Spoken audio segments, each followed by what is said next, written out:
Charles Stevens as they assist Scotty McCoy, and we're about ready for football. And with your play-by-play of this evening's contest, Mr. Tanner Hesterberg. Thank you, Jim. Gareth Gray, the senior, ready to kick this one off for Magoffin County. Back deep for Betsy Layne is Morgan Tackett, the senior. And we are underway in the Appalachian Wireless Game of the Week. Tackett muffing at his own 10, but now picking it up and looking for a lane, and he's running out of space fast. Tries to cut it outside, but he can't do it.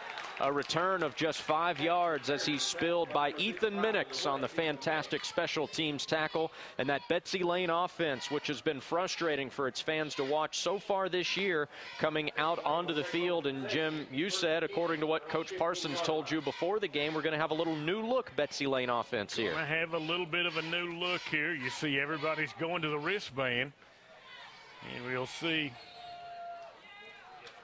quarterback Jordan Kendrick, just a junior. He'll be orchestrating the offense.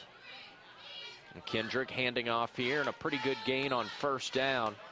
Call it a gain of about 5 yards for Nathan Collum, the junior.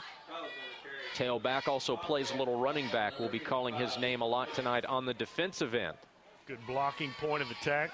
They gave him 6 yards, so call this 2nd and 4 for the Bobcats. Got to have success on first down when you're on the road, Tanner, taking the pressure off that quarterback. Kendrick, another handoff, and stood up right at the line of scrimmage and driven backwards. A great job by that defensive line from Magoffin County. Minix, who made the special team stop a moment ago, surged in from his linebacker position to blow that play up. It's a loss of a yard, so now it's 3rd and 5 for Betsy Layne here on the game's opening possession. See quarterback Kendrick, if he might try to get to the edge here. Yeah, Kendrick keeping. They run the option. There's the pitch. It's on the turf. Betsy Layne gets it back, but it'll be 4th down. Aggressive play defensively up front by James Hall, 69, and there was just simply nowhere to go. The pitch bobbled, recovered by Betsy Layne. Would have been a horrible break there to turn the ball over, but they'll have to punt it away. Officially, the Bobcats did not lose any yards. They are lining up as if they're going to go for it. May Pooch punt it away here.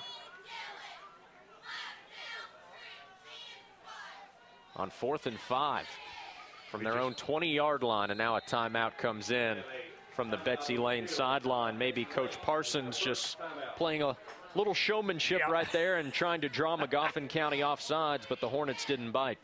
Good idea, I think, by the coaching staff. And you mentioned, Tanner, the Hornets don't bite on it, kept their responsibilities and their discipline. And I would assume you'll see some different shirts coming in there for Coach Parsons, and they'll kick this one away. Still going to be good field position no matter what happens for Magoffin County. I don't know, though, Tanner. Maybe they're going for it here. Kendrick still in the action. Kendrick is in there, but I guess he's the punter also. Yeah, he's lined up pretty deep. He's going to punt this one away, and back deep for the Hornets is Dalton Peters to receive this punt.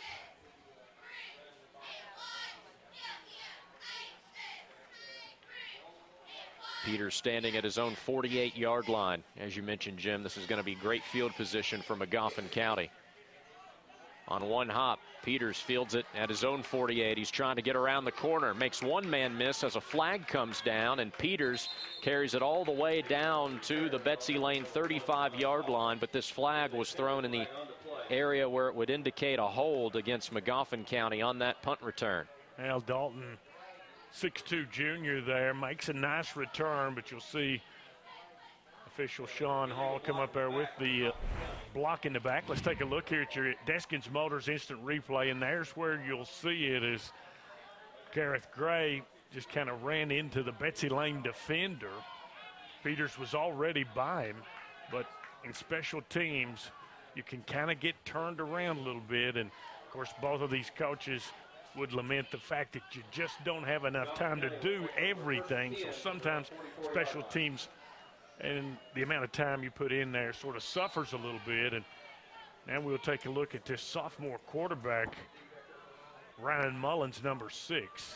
As a Hornet offense that loves to run the football, and they go to the ground here. The carry by Peters, who just returned the punt that was nullified by a penalty, and this one is nullified by the Betsy Layne defense, a loss of a half yard. Looked like Nathan Collum, junior linebacker, comes up anticipating the play, shoots the gap, makes the stop. 2nd and long for the Hornets. From their own 44-yard line. Mullins out of the shotgun, looking to throw it, and he short hops his intended target. He was trying to hook up with Dylan Williams, but it's incomplete, and now it'll be 3rd and long. As you see Coach Scotty McCoy there for Magoffin County in his 3rd year, took over for his dad, Chester McCoy, back in 2012. Now a little bit of pressure on the sophomore quarterback.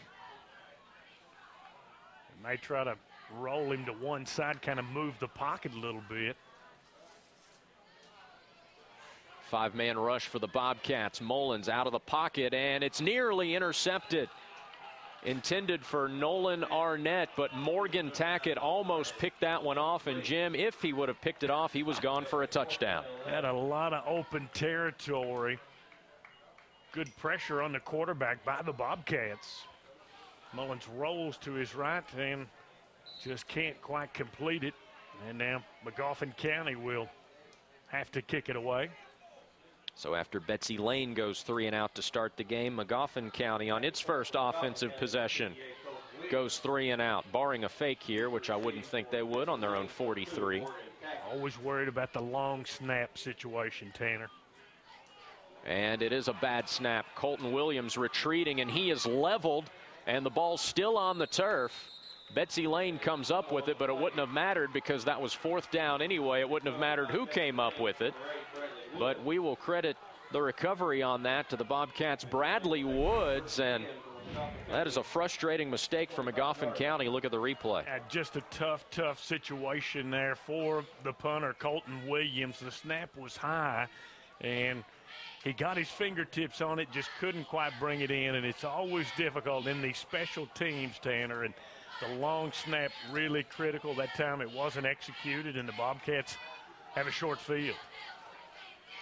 Starting the Magoffin County 25, around the edge here for the Bobcats goes Jordan Kendrick, and Kendrick has a 1st down before he's finally run out of bounds just shy of the 10-yard line. And all of a sudden, Betsy Layne, after a dismal series to start this game on offense, has something cooking here midway through the 1st quarter. Good blocking at the point of attack, and out front, running back Morgan Tackett, number 2. Kendrick just got behind his running mate Morgan Tackett that time and gets the first down of this ball game. Handoff this time to Collum. Stutter steps at the line of scrimmage, ball's out, and the Hornets have it. They're taking it the other way. That's big number 9, Nolan Arnett. And Arnett, the scoop and score.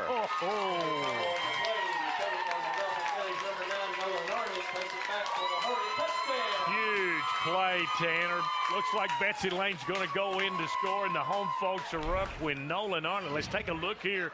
Your Deskins Motors instant replay, knocked away by 23 Jacob Isaac, and the presence of mind for Nolan Arnett to pick that up. Just a sophomore, Tanner. Hustling back, you're going to see Jordan Kendrick here, and he just couldn't quite make the stop. Gareth Gray, number 40 there, does a smart play by not making an illegal block, and Magoffin County's on the board first. After the extra point, we'll try to get you that replay again because it's worth another look. As lining up for the extra point, Ismail Garcia. And the extra point is short and no good. But still, what a turn of momentum there. It looks like Betsy Layne is going into the end zone to break the scoreless tie. And then the scoreless tie is broken, but it's on a scoop and score. Great play, 23. Jacob Isaac forces it. It's close to the boundary there, and you see the daring play by Nolan Arnott. Watch the blocker out front, number 40, that's Gareth Gray. He's not going to hold him there, Tanner. He's going to let it go. You see the palms up. Kendrick couldn't make the stop. 6 points for the Hornets. Officially 88 yards on the fumble return for a touchdown for Nolan Arnott. He's a 6 foot, 145-pound sophomore. Tell you, I don't know what the record is for a fumble return for touchdown on these Appalachian Wireless Games of the Week, but Nolan Arnott certainly with one of the greatest we've seen. Well, I've been in the booth with you for 3 years now in Game of the Week. That is definitely the longest fumble return for a touchdown we've seen in that time. Now, we did have the interception return for a touchdown by Shelby Valley in the playoffs against Prestonsburg last year. That was of a similar distance, but that was a pick six and not a fumble return. 6-0 here in favor of Magoffin County after the defensive score. Always worried about maybe an onside kick or something here. Well, they're going to let Arnott kick it, and it's fallen upon by one of the up men, Jeremiah Keithley, at the Betsy Layne 48-yard line. So good field position for the Bobcats here, and that offense has to be frustrated as they feel like they really gave away 6 points. Like the idea there by Coach Scotty McCoy. You've got the brakes going your way. Why not take a shot? And excellent hands by the freshman, Jeremiah Keithley. He falls on it. Betsy Layne with their third possession. They've got 1 first down in the game, but they also have 1 turnover, and that led, of course, to the tremendous Magoffin County play. Kendrick still in at quarterback, out of the pistol formation, fakes the handoff, keeps it himself, looking for a seam, and he is dragged down for a loss by Jacob Isaac, the same guy who caused the fumble that led to the scoop and score on the previous possession. Records a tackle for loss here on the Deskins Motors instant replay. Yeah, you can tell that Isaac is an instinctive player as he slides off the block, and unable to make the block is Morgan Tackett, and another big play by Jacob Isaac.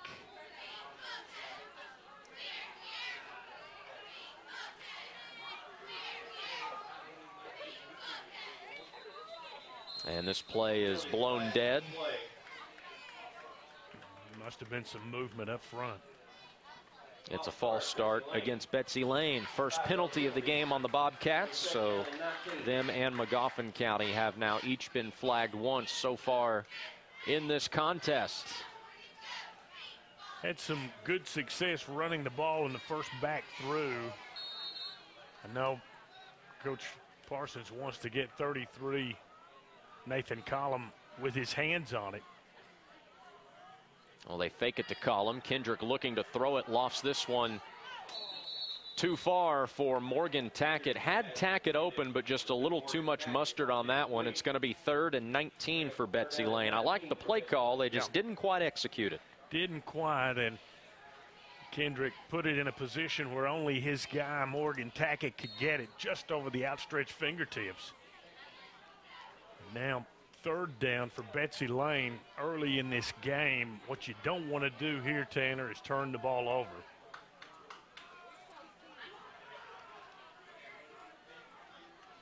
Need to get to the 42 of Magoffin County for a first down.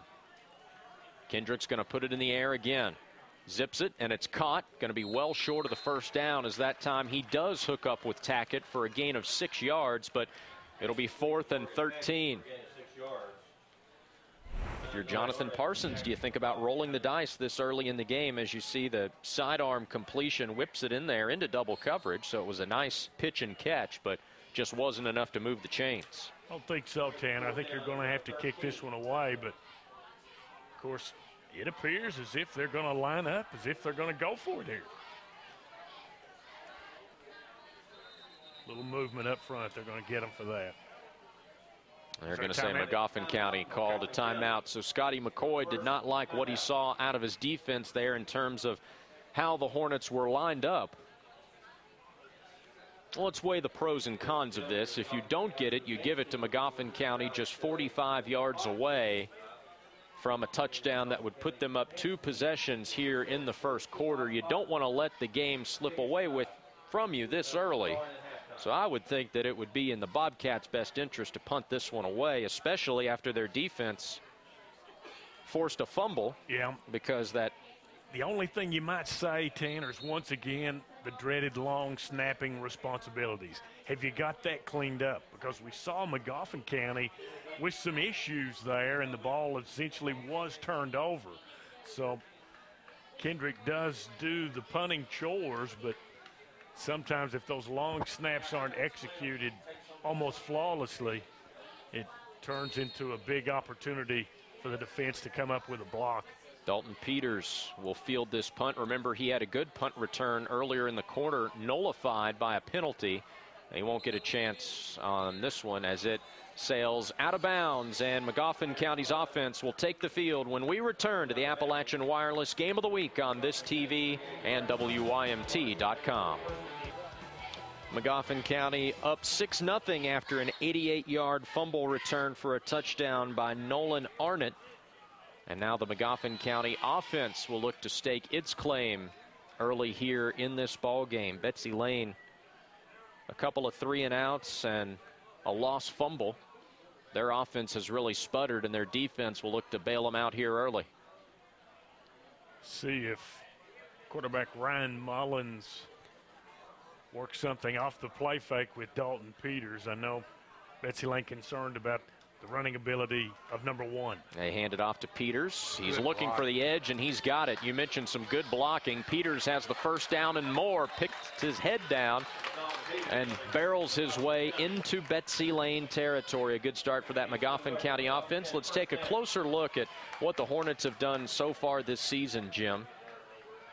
Of course, Magoffin County coming off a 7-5 year, losing in the second round of the Class 3A playoffs to Lawrence County by a touchdown. A lot of people feel that last year was maybe the best season in the history of Magoffin County football. Had some good games, some big wins. Peters again on first down, and again he picks up a first down. Dragging tacklers down inside the 35. And that gives us a chance to check in with sideline reporter Anthony Bersalia. Guys, while Coach McCoy was frustrated that his team turned it over, he was really happy that his defense was able to cause Betsy Layne to fumble it over and take it for the score. He wants to see more plays like that. And then Coach Parsons on the other side wants to see better ball protection, and he wants to see better passes, and hopefully his receivers can get open. Tanner and Jim. All right, Anthony, thanks. Again, they hand it off to Peters, and why not? This run not nearly as dazzling as his first 2, but it's still good for 8 yards, and it'll bring up 2nd and 2. You see big number 1 there, Dalton. They list him at 6'2", 185. Just a junior. He'll be back, but you see what kind of athletic ability that young man has. Right now, able to take the pressure off sophomore quarterback Ryan Mullins. As you see, good blocking point of attack up front. And excellent block up front by Ishmael Garcia, number 52.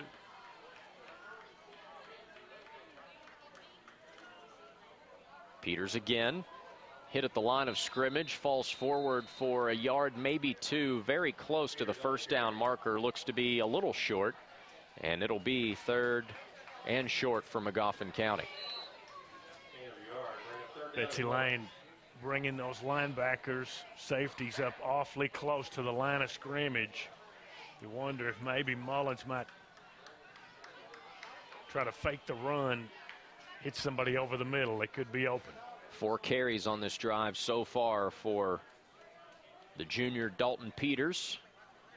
And here comes number 5, this one on a pitch. And a flag comes in as Peters picks up the first down and is tackled at the 15-yard line, but this may be coming back. And Coach McCoy's not happy. Yeah, I think that's probably going to be in the area where we have either a hold or a block in the back.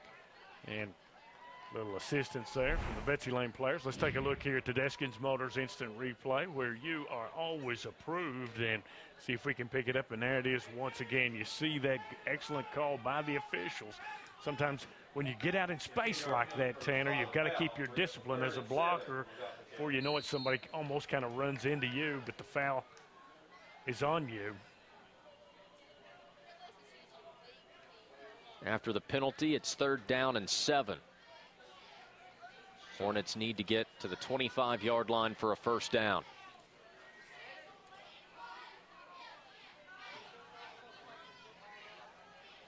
Out of the shotgun, Mullins fakes the handoff, now scrambling, he's in trouble, and he throws this one into the turf as he was ridden down by Logan Layne for Betsy Layne, and after the incompletion, it'll be 4th down. I think you're in the territory where you go for it here, right? I think so. You saw they had the problems with the long snap when they punted prior. They've had great success on the ground. I like the play call there, but the Betsy Layne defense was in on quarterback Mullins before he had the opportunity to do anything that time. Probably fortunate that the pass fell incomplete. Not sure Coach McCoy may be going to call a timeout here. There's some miscommunication. Now, Scotty has a word with the referee. I think there might have been some confusion on when the play clock was going to start. It's 4th down and 7. Magoffin County on its 2nd offensive possession of the game. Coughed it up via a fumble the first time out. Of course, the Hornets returning a fumble, 88 yards for a touchdown. That's how they've got this game's only score. Big play early in this ball game. 4th and 7. Mullins going to throw. He's under pressure. And he evades a sack, now fires it down the field. Wide open. Down at the 5-yard line is Dylan Williams. How about that escape act by Mullins? It looked like he was going down for a turnover on downs, but then he escapes the would-be sack and hits Dylan Williams for a big gain, and now it's 1st and goal. It looks like he's bottled up, Tanner, but the sophomore keeps going, keeps his eyes down the field. Great shot by our guys, and check this catch out by Williams. 1st down inside the 5-yard line. 1st and goal from the 5, and Peters muscles his way in for the touchdown, Magoffin County. Oh. A young man going to be in the end zone a few times this year, and you saw there Betsy Layne tackler had good position, good technique, but Dalton Peters, much the same as Cash Daniel last week, simply runs over the tackler into the end zone, 6 points. Offense will stay out there as the Hornets are set to go for 2. Try and make it an even 14-0. Mullins faking the handoff. Now on the bootleg, firing complete. And the 2-point conversion is good as he got it to Nolan Arnott. And it's 14-0 Hornets here early over Betsy Layne. A couple of sophomores hook up there for the 2-point conversion, and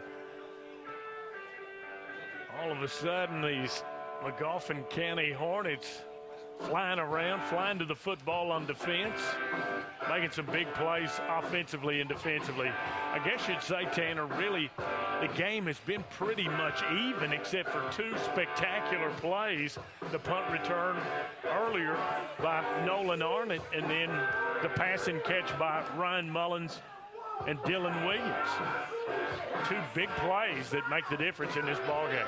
You see Peters there, just a junior, so the Hornets will get him back next season. Pretty good future for Magoffin County in terms of the running game if you get that guy back for another season. Yeah. Now let's remember the last time Magoffin County was up here, they went for the onside kick. There's not going to be any mercy given here at home. Both of these teams looking for their very first win. I think you'll see them kick it deep this time, though. And he does, and Morgan Tackett will field the kickoff from Gareth Gray. Tackett trying to pick his way through that special teams unit of Magoffin County, gets by the first wave and then is run out of bounds short of the 45-yard line. A great return, and maybe that will spark some life into this Betsy Layne offense. Well, that's what we've seen here. You know, basically the team's playing pretty similarly, if you will give me that one, similarly. I'll count it. But look at the moves here by the young man Tackett as he spins away from a tough tackle there by Williams, and now he's headed back downfield with a big play. And Nice tackle as they push him out of bounds, but just second effort is what it's going to take in this game to be successful. And they give it to Tackett here on the carry, trying to get around the edge, finds a hole and picks up 5 yards. Good first down carry. This is a Betsy Layne offense that so far in this game, punt, fumble, and punt. And the fumble was the backbreaker because it occurred in the red zone as it looked like the Bobcats were going in to score when it was 0-0, but Nolan Arnott had other ideas, picked up the fumble that was caused by Jacob Isaac and took it to the house, 88 yards. 2nd and 5 here for the Bobcats. Pass complete. Kendrick got it to Tackett, and Tackett nets a couple of yards. It'll be 3rd and manageable for Betsy Layne, which is now into Magoffin County territory. Gareth Gray coming up there, number 40, from his linebacker slot to make the stop. Talk about 4-down territory. I think this kind of has to be it for Coach Jonathan Parsons and the Betsy Layne Bobcats. They're just a couple of big plays away from being perhaps tied in this game.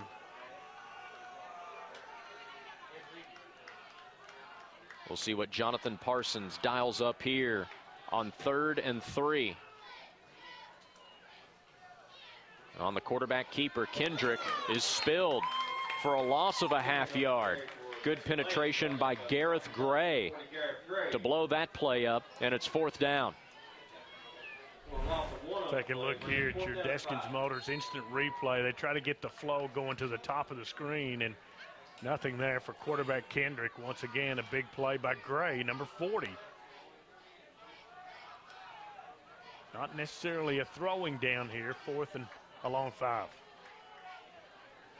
Kendrick over the middle, it's incomplete.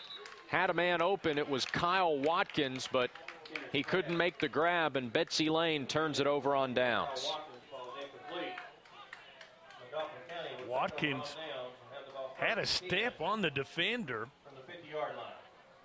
Has to go up in the air, try to bring it in. Falls off his hands, incomplete. Freshman wide out. Now Magoffin County in great field position once again at midfield. And Tanner, I guess you got to tip your hat to those big guys up front. You see Magoffin County 79 there, Luke McCune. They list him at 6'3", 240. He looks taller and bigger to me, the big left tackle.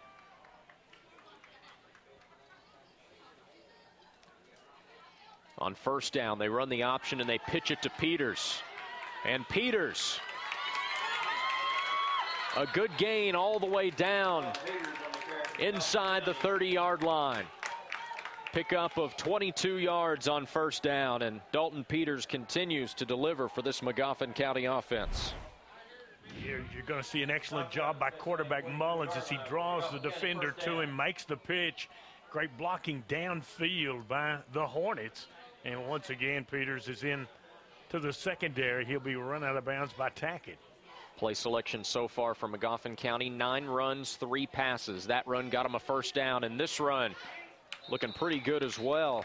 Decent gain on 1st down by Dylan Williams, a guy who we have mentioned for some nice plays on defense so far tonight. Call it a gain of 3, so now it's 2nd and 7 for the Hornets. With Betsy Layne's second possession there, Tanner, when they were going down deep, looked like they were going to score, and the tremendous fumble recovery, 88 yards for touchdown by Nolan Arnott, and that set the tempo in this game, and Betsy Layne hasn't been able to recover. This is Peters on the pitch. Look out. And Peters snowed under at the 20-yard line. Going to be short of a 1st down. See the coaching staff up there talking with the guys. Magoffin County with 4 first downs. This was nearly number 5. Let's take a look here at the Betsy Layne defender who does the right thing. He goes low to try to tackle the young man. It was number 4, Kyle Watkins, just a freshman, realizing you're not going to stop that guy up around the chest. It's 3rd and 3. Peters has the necessary yardage for a first down, and he has his second touchdown of the game. And Magoffin County in full control here early in this ball game. 50-yard drive, Tanner, and you're just going to see here good realization by quarterback Mullins. He's going to give it to his big rod here, and that is number 1, Dalton Peters. He is in the end zone. He can make some guys miss. He can run over you. This time he makes the guys miss, heads for the pylon. His touchdown that he scored prior, he just simply ran over the defenders to get to the end zone. And looks like Magoffin will go for the 1-point PAT. A 4-play drive, all running plays, takes a minute and 28 seconds off the clock. Colton Williams will try the extra point, and this time it is good. And it's 21-0 Magoffin County. Jim, maybe not what a lot of people expected. No, but you see the fans here. Nice crowd on hand here for this Heritage Bowl between Magoffin County and Betsy Layne. 21-point lead, and you see the young man there. He'll take the kicking shoe off and get the other shoe on. Gets a little help, I'm guessing, from the coaches. So, well, it's like you have your normal shoes that you walk around in, that you shop in, go to the grocery store, and then you have your shoes that you broadcast a game in, right? There you go. Your PF Flyers. Oh man, you're getting your dad Rick and myself there. You're dating us with those the decoder rings and so forth. But Betsy Layne had that opportunity on their second drive, Tanner, after Magoffin County had turned it over with a bad snap on the punting formation. Had the short fielded Betsy Layne, and the 88-yard fumble return for touchdown by Nolan Arndt has turned the tempo of this game. I agree. The game, yeah, it has really pivoted on that singular play. Because that was at least a 12-point swing, because Betsy Layne was going in on that possession. Right. So, tough situation there. But that's football. It's a game of emotion. It's a game of runs. And Magoffin County on a big one right now. Gray's kickoff, a low line drive. It's going to be fielded by Kyle Watkins. And Watkins brings it across the 30. And we'll see if that Betsy Layne offense can show any signs of life here in this first quarter. Certainly, Tanner, if they don't score, they're going to have to get some first downs. I have Betsy Layne with only 1 first down in the ball game. And take a look here at our team comparison. You're just going to see Betsy Layne that first week 0, South Floyd, they fall 38-20. And then they've had a tough time scoring some points against Morgan County and Sheldon Clark.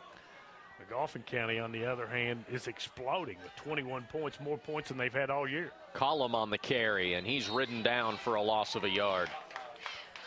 Couple of Hornets in on the stop there. Gareth Gray along with Ethan Minix. It'll be 2nd and 11 for Betsy Layne. You can certainly tell that number 40, Gareth Gray, is going to be around the football a lot. They'll move him around in those linebacker slots. See number 40 there. Coaches communicate with him, and he organizes the defense. Probably will be the last play of this first quarter unless it's an incomplete pass. Gray may be coming on a blitz here. Around the edge, this is Morgan Tackett.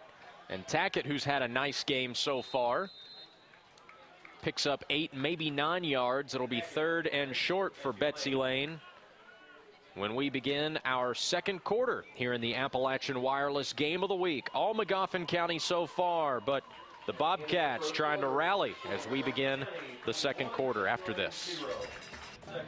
3rd and 2 for Betsy Layne, trailing Magoffin County 21-0 as we start the second quarter here in the Appalachian Wireless Game of the Week.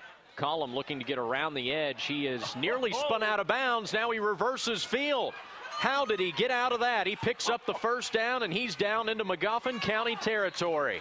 One of the best runs we've seen all season long. How about the hustle there by Nathan Collum? 33 once again. He's wrapped up, springs free, and it's going to be another first down for the Betsy Layne Bobcats, and it looks like they're kind of in a hurry here after that big play. Bobcats getting some yards on the ground behind this big offensive line. Kendrick has also had some passes that have been right on the money. And after giving up that big play, Scotty McCoy wants a timeout. Second charge timeout to Magoffin County in this half, and there may be a player injured on the field. Geez, Tanner, I don't know that we'd seen that happen. You know, normally a school's not forced to call a timeout when a player is hurt. Well, I don't know if they'll end up charging Magoffin County with that timeout as the injured player. Is that Nolan Arnott? You know, it may be, Tanner. I can't quite pick up. Yep, that is Arnott, of course, who got the first touchdown in this game, and that's a good sign as he's up on his feet now. Remember, he ran the fumble back 88 yards for a touchdown to really break this. Well, he broke the scoreless tie, but he made the play that we believe so far has been the turning point in this ball game, because Betsy Layne was poised for a touchdown. I think the young man's just going to be a little sick here, and you got the heat, you got the humidity, and he may have taken a tough shot in the belly there. So just like you'll see a lot of guys do, he's going to go off this neat field and sort of take care of his injury. Yeah. 1st and 10 for Betsy Layne after the long run by Collin. On the option, this is the pitch to Tackett, and Tackett down the sideline is ridden down by his pads at the 15. Great blocking by the guys up front, and Tackett takes off and gets another Bobcat first down as they run the option with some smooth blocking up front. Gain of 28 there, and it appears that Jonathan Parsons' bunch is finally figuring out how to run that option effectively. You see they got behind big number 76, Zach Hamilton, number 50, Jeremiah Keithley, sophomore and a freshman. Some good young players here for the Bobcats. Kendrick on the quarterback keeper, and he is brought down for a loss. Good pursuit by Gareth Gray. That's his 3rd tackle for loss tonight. Young man's going to have some impressive defensive stats after this game.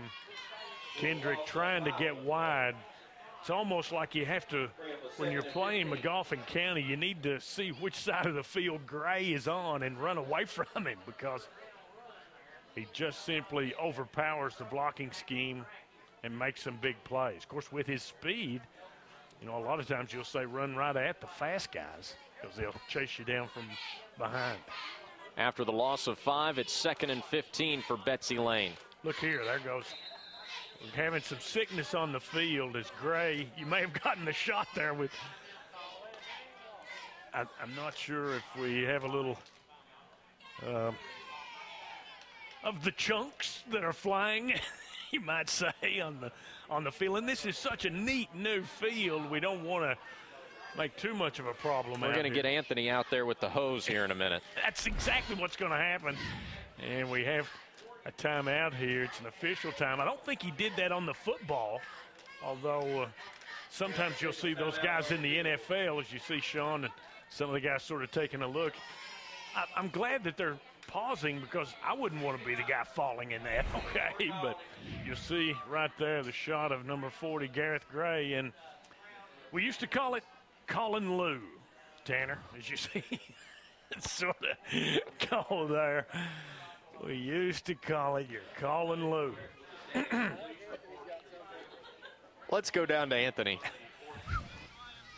Guys, no injuries to report for Betsy Layne, but the Magoffin County player that just went down, Nolan Arnett, he will return to the game at some point. He was favoring his left shoulder, but he should be able to get back into the game. Tanner and Jim.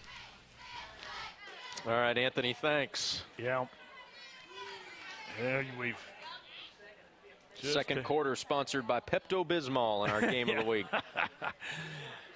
Yeah, you just have a tough little situation here. They'll have somebody come out there and clean things up, but you got to admire the way Gareth Gray just keeps playing. He didn't want to come off the field, and the sickness, so forth.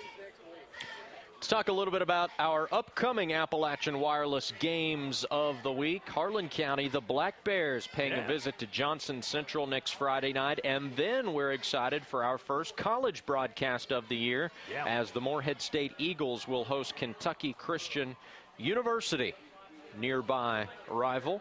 That game next Saturday at 7 o'clock. And the fans here at Magoffin County are still fired up about this one. Family night, I believe. Or is it family night? Yeah, I think so. They're just spraying a little Miracle Grow, right? Yeah, that's what's sort on the of going turf. on. Actually, what you have, it's one of the great little things every schoolroom needs it, I will assure you. How about Pup Miller out there? They made him do it. Well, you've called all hands out there. Of course, he's one of the great girls basketball coaches in Eastern Kentucky. Remember back in 2012, his Lady Hornets won the 15th region, and they did so, 1 or 2 weeks after the town was ravaged by the tornadoes. One of the great stories ever to happen around here. That was quite the season that he and the Lady Hornets had. Of course, they're usually good. They have a good girls basketball program here, and the football team looking good tonight, up 21-0, but in danger of surrendering a touchdown here. The band even getting in on the action. Yeah, that's it. I mean, we have a little downtime. We get a good shot of the band. They were serenading us prior to the kickoff. It's 2nd and 15. Kendrick looking to throw, pressured from the backside. He's in trouble, trying to make something happen. Fires it toward the end zone, and it's picked off. Intercepted by Dalton Peters. Who else? He's got 2 touchdowns on the ground tonight, and now he has an interception that ends the Betsy Layne scoring threat. Tanner, let's take a look at this one on our Deskins motor. Whoops, we don't have that one, but Peters was perilously close there to being out of bounds, but the officials rule him inbounds, and it's a turnover. The second turnover of the game for Betsy Layne. The last one was a fumble recovery for touchdown, some 88 yards. This time the toss goes to the end zone. So following the interception, Magoffin County will get it on its own 20-yard line.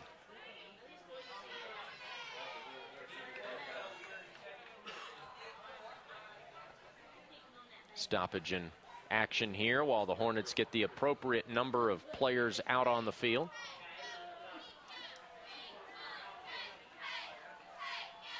See if they've got a big pass play lined up here.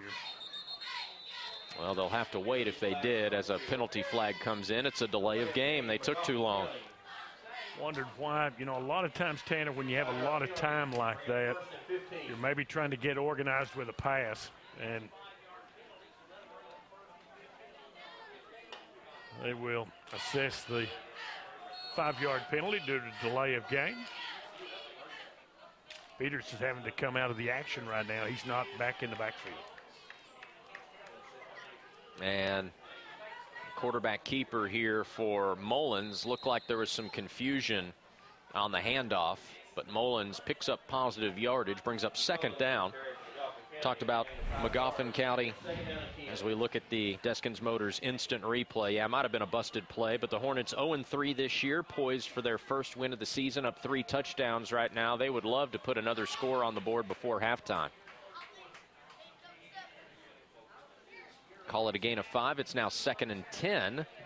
And on the carry this time, it's Gareth Gray. Give him 6 yards. It'll be 3rd and 4.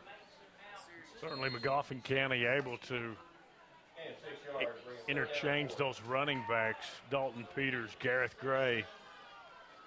A couple of big loads to try and bring down.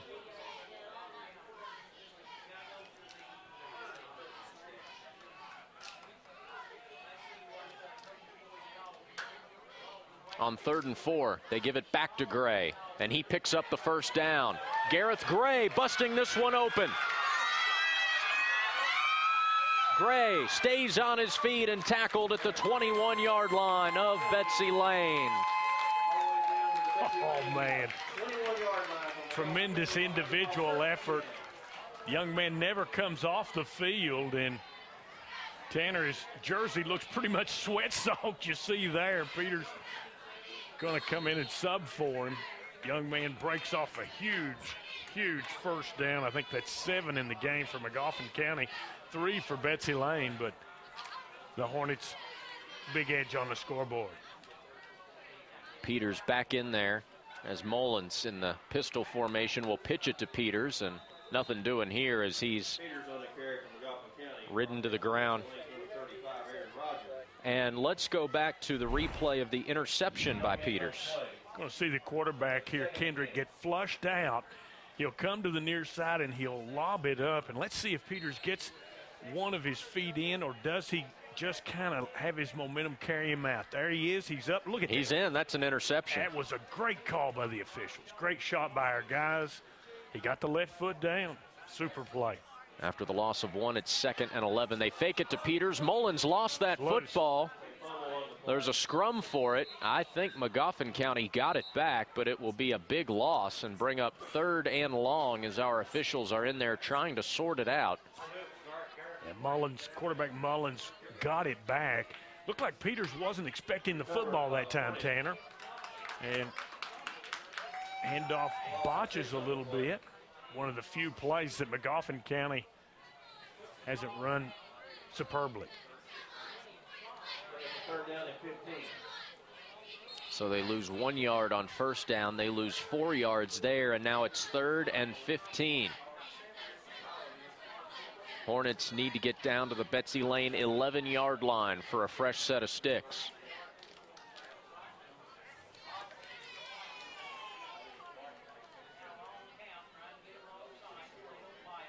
And they hand it off to Peters. Tries to bounce it outside, but he can't do it. Good job by Aaron Rogers, the senior, of hitting him near the line of scrimmage and then holding on and waiting for help as a couple other Bobcats came in to help him get Peters to the ground. And it's 4th and long for Magoffin County. I believe you'll see Magoffin County go for it here. Coach McCoy, nothing to gain by a punt here. You're leading by 3 touchdowns at home. Might just let your sophomore quarterback Mullins try and throw it deep. 3 straight negative plays for Magoffin County, and now it's 4th and 16. Need the 11-yard line for a first down.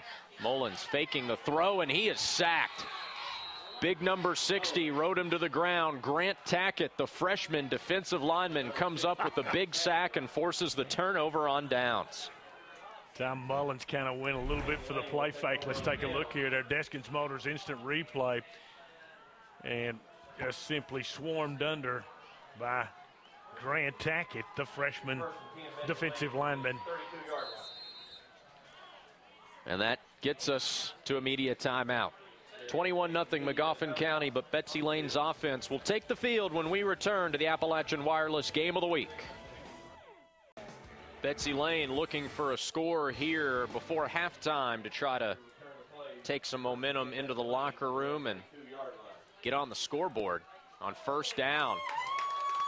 Kind of an odd play there. I don't think that Kendrick thought the play had officially started, or maybe thought it had been blown dead, but it's a big loss on first down. I'm not sure what happened there. Yeah, you're just going to see Gareth Gray. He comes on a blitz and he simply tackles the entire backfield and sort of sorts out the ball carrier. Well, that was not pretty. Loss of 5 makes it 2nd and 15. I agree with you, though, Tanner. I think there was a little bit of confusion about the snap count. They run the option. Kendrick pitches it back, and Tackett is dropped for a loss. 3rd and a cab ride coming up, and this Betsy Layne offense, which has moved the ball in this game but been derailed by turnovers, going in the wrong direction on this series. Yeah. Well, Magoffin County, I have them with 7 first downs. Betsy Layne with 3, but just see here another superb job by number 9, Nolan Arnott. Good to see him coming back into the action after having a tough time of it, but he makes the big play there to bottle up the Bobcats. Kendrick going to put it in the air on 3rd and 14. Evades pressure, throws it over the middle, and it's nearly intercepted. Dangerous pass there. Had a bunch of guys in a small space, and it's 4th and long. Now Betsy Layne will be forced to kick it from deep in their own territory. We've seen Kendrick do a pretty good job with the kicking. Kind of wonder if Coach McCoy might try to either put an all-out block on or perhaps try and set up the return. Now the quarterback, Kendrick, is the punter. It's his 3rd punt of the night coming up here as Dalton Peters, who has 2 rushing touchdowns on the evening, back deep to receive the punt. He will let it bounce. Takes a Betsy Layne hop down inside the 35-yard line where it will be downed by Logan Layne. Still enough time for Betsy Layne's defense to come up with a stop and get the ball back to its offense with enough time to score, but you have to be thinking here it's danger zone if you're Betsy Layne and you give up another touchdown before the break. Yeah, you can't do that if you're the Bobcats here. You're going to have to get in with no worse than a 3-touchdown deficit. Let's remember, Magoffin County gets their hands on it first, Tanner, to begin the second half. So if they're able to punch in a touchdown, a score on this particular drive, then rest at halftime and get that momentum coming out with another big drive, could be tough for the Bobcats here. Coming on a blitz, looks like. On 1st down, they pitch it back to Peters. Looking to turn the corner. Stutter step, but can't evade the first wave of defenders, and then more come to help, and Peters is going to be spilled for a loss of 2, maybe 3 yards. The Bobcat defense wise to the Magoffin scheme there. Well, I think you'll just see Betsy Layne maybe coming on a few more blitzes, Tanner. That's going to open up the back end of the defense. You might see Ryan Mullins, quarterback for Magoffin, off the play fake. Look for somebody long. They mark him all the way back to the 30, Jim, so that's a loss of 4. Yeah, we have seen 34, Dylan Williams, get behind the defense. On 2nd and 14, Mullins looking to throw it, and it's incomplete. Intended target, Nolan Arnott. He was well defended by Collum, and it's 3rd and long as we check this flag. Didn't see the flag come down during the play there, Tanner, but there is one, and It's in the backfield at the 15-yard line. I always thought that there wasn't a roughing the passer, was there? Well, our referee, Sean Hall, is coming over to talk to Scotty McCoy, and he may be asking him what he wants to do here, which would indicate it would be on Betsy Layne, but let's see. It is a personal foul against the Bobcats, offsetting penalties. Well, certainly the sportsmanship aspect, Tanner, we've talked about it on our Appalachian Wireless Games of the Week. Sportsmanship is a big emphasis this year in Kentucky high school football, and the officials aren't going to give them any warnings. They're going to throw the flags, and I thought good job by the officials that time. They break it up, and I'm guessing that occurred after the play, so the play will count.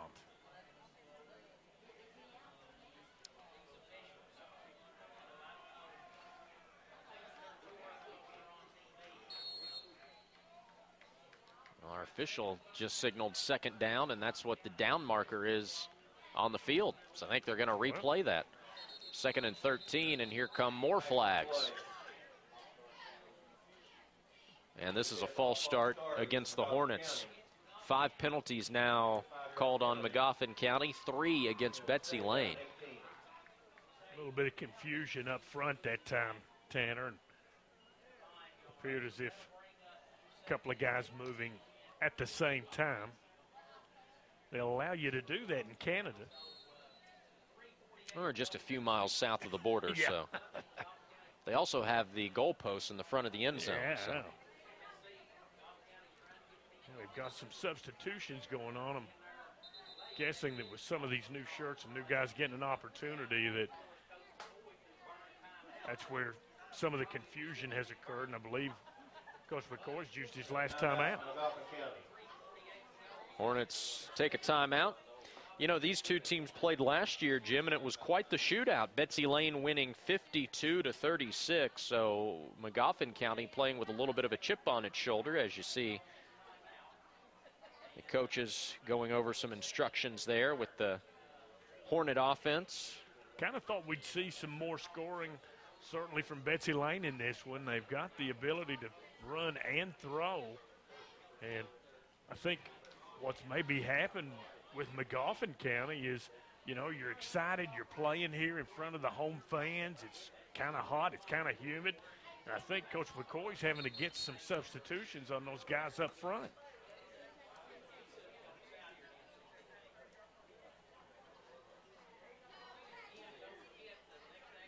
Of course, both these teams finding success in recent years. Betsy Layne, remember, was just 9-2 a couple of years ago, barely losing to Somerset in the Class 2A playoffs. And, of course, Somerset came within a point of making it to the state title game. Yep. On 2nd and 18. Mullins, couple of pump fakes. Now he rolls out of the pocket. He launches this one, and it's incomplete. Had a man wide open. Arnott was streaking down the middle of the field, but Mullins overshot him, and now it's 3rd down. Looked like Betsy Layne was coming in on some blitzes, and that back end of the defense was going to be vulnerable. You saw number 34, Dylan Williams. He was also behind the defenders.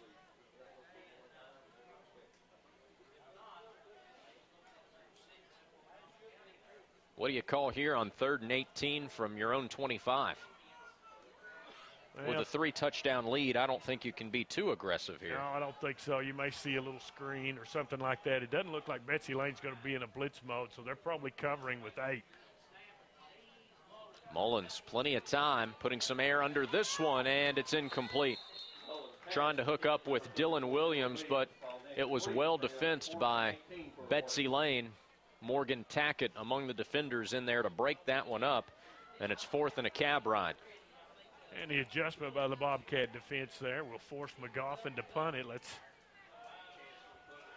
remember they had a little bit of a tough time with the long snapping duties. Betsy Layne was able to come in and turn them over. Yeah, on the first drive of the game, Magoffin County went 3 and out. On their first drive of the game, I should say, and tried to punt it. Ended up being a fumble, which Betsy Layne recovered. And then nearly scored before turning it over themselves. This punt will go out of bounds, and the best field position other than that aforementioned fumble recovery for Betsy Layne coming up here. Yeah. And now can Coach Parsons and his guys perhaps get a score? Hold the phone, Jim. A flag comes in. I guess Coach Parsons is going to force them to kick it again. I think that's a good decision, Tanner. I don't know, it was a pretty poor punt, so I guess he feels like maybe he can force them to snap it again on that long snap, which they've had trouble doing, or give Morgan Tackett, who has some good speed, a chance to run this one back.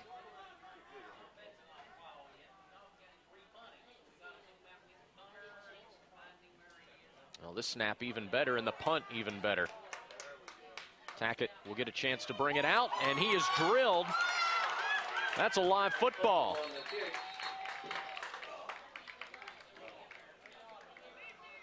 Didn't see who recovered it. It was John Hall, I believe, for Betsy Layne, number 1, hustles back. And the ball was bounding around free. And take a look here at our Deskins Motors instant replay. You're going to see the up back try to come in and make the play. He touches the ball. It's a live ball. Hall hustles back amongst some maroon jerseys and makes the recovery. Now the Bobcats very fortunate there. So instead of taking over in Magoffin County territory, they'll now have it at their own 42, trailing by 3 touchdowns, but they have 3 minutes and 16 seconds to work with here. On first down, pass complete. This is Tackett, and Tackett makes a couple of guys miss. We told you he had speed, and he also has escapability. Picks up the first down there, give him a gain of 12 on First down. Fourth first down of the first half for the Bobcats. Look like Tackett's going to be bottled up, but watch, as you mentioned, Tanner, the escapability here. And he'll break that tackle and a couple more, get the first down. Bobcats with an opportunity here. Now, if you're Jonathan Parsons, you're trying to get him more involved in the offense, right? Yeah. Betsy Layne trying to get back into this ball game. Kendrick going to throw it again. Pump fake. Scrambling out of the pocket. Wants to launch it deep. Does not, and is hit from behind by Brandon Hackworth. It will still go down as a gain of 4 yards and be 2nd and 6 as we're now under 2.5 minutes to go. Take a look at the Deskins Motors instant replay. I think you're going to see Kendrick's helmet come off here, Tanner. If so, he would have to go to the sidelines. As you see there,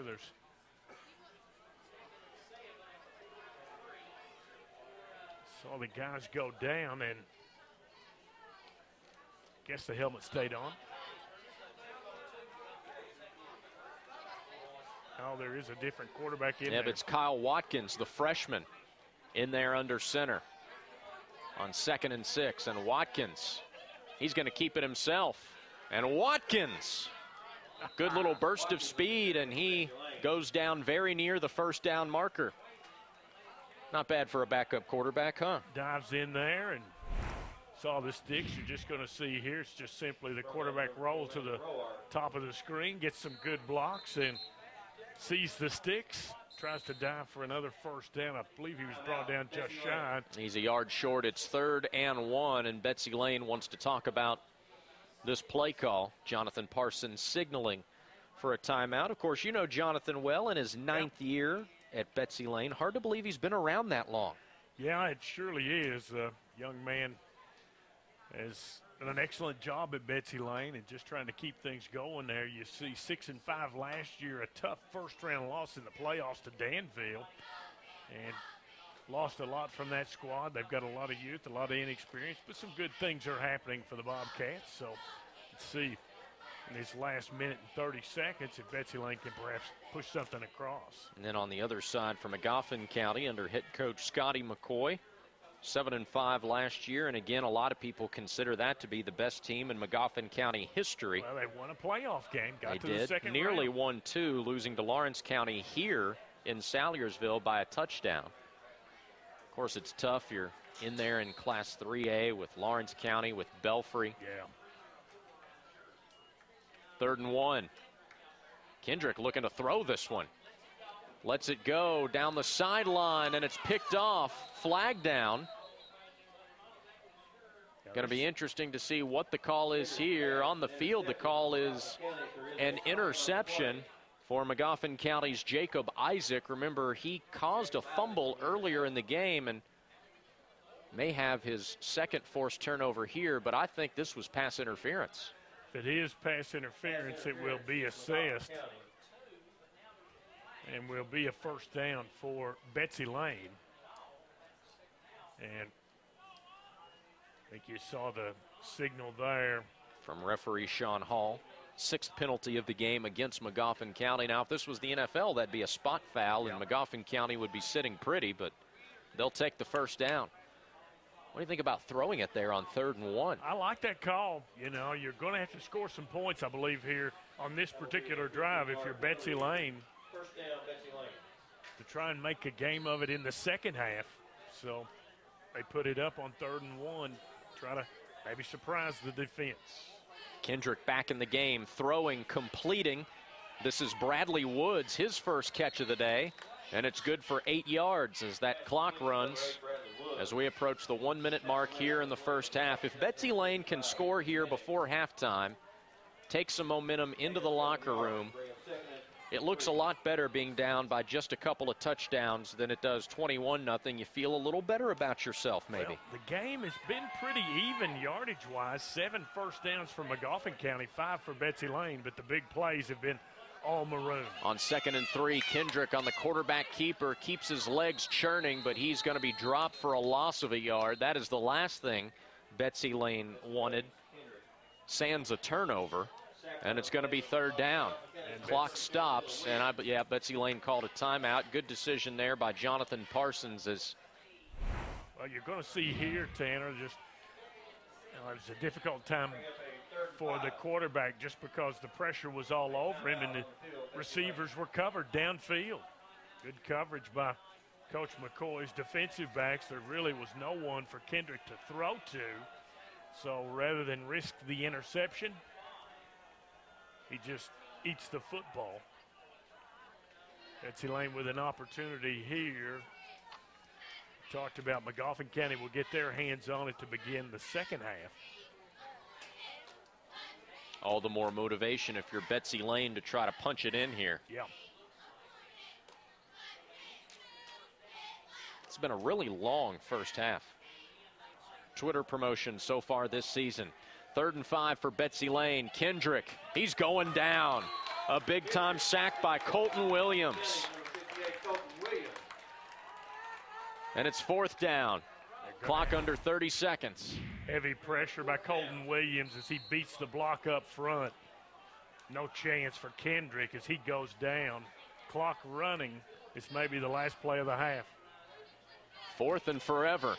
Kendrick trying to buy himself some time. Scrambles out of the pocket. Firing, and it's incomplete. Morgan Tackett couldn't come up with it, and it's a turnover on downs, and Betsy Layne has squandered another scoring opportunity, Jim. Thought that time Kendrick, as he rolled out, came pretty close to crossing the line of scrimmage. Officials were on it. I didn't see a flag, so pass falls incomplete. Magoffin County will take over with, 1.7 on the clock? And you figure they just do a running play here, see what happens, but content to go to the locker room up by 3 touchdowns. Yeah. Well, it was 21-0 at the end of the first quarter, Tanner, and we've had no scoring in this second quarter. Betsy Layne with just a disastrous first quarter, big plays, Magoffin County, and they'll go to the victory formation here. Don't normally see that on a shotgun. Mullins will drop to a knee, and that will get us to halftime with Magoffin County leading Betsy Layne 21-0. Couple of touchdown runs by Dalton Peters and an 88-yard fumble return for a touchdown by Nolan Arnott. And Coach Scotty McCoy is standing by with our sideline reporter, Anthony Bersalia. Anthony. Coach McCoy, your team's up 21-0 at halftime. Betsy Layne almost got into the end zone there. What did you think of your defense stopping them? It's a great stop from the defense. One big thing we got to do is we got to learn how to win. We got to learn how to put the nail in the coffin when they're on the edge of their seats and stuff. And we ain't doing that, and that's youth and inexperience. Would you like to see more cut down of the penalties in the second half? Yes, sir. Coach, thanks. We'll see you in the second half. Thank you, sir. Tanner and Jim. All right, Anthony, thank you very much. 21-0, the halftime score. Magoffin County leading Betsy Layne here in Salyersville. Jim and I will be back to recap the first half and preview the second half for you in the Appalachian Wireless Game of the Week on this TV and WYMT.com. I really believe, though, Magoffin will test Betsy Layne heavily between the tackles at the start of this third quarter. Kyle Watkins to do something Betsy Layne has not done tonight, and that's kick off. It is an onside kick, and Magoffin County able to come up with it. Hornets were ready. Yeah, the Hornets were ready, and I like the idea there. You're going to try to put pressure on the guys and see what happens. And now I think you'll see Coach Scotty McCoy put a lot of pressure on that Betsy Layne defensive front with number 1, Dalton Peters. Bobcat's going to have to be ready to accept this huge charge here.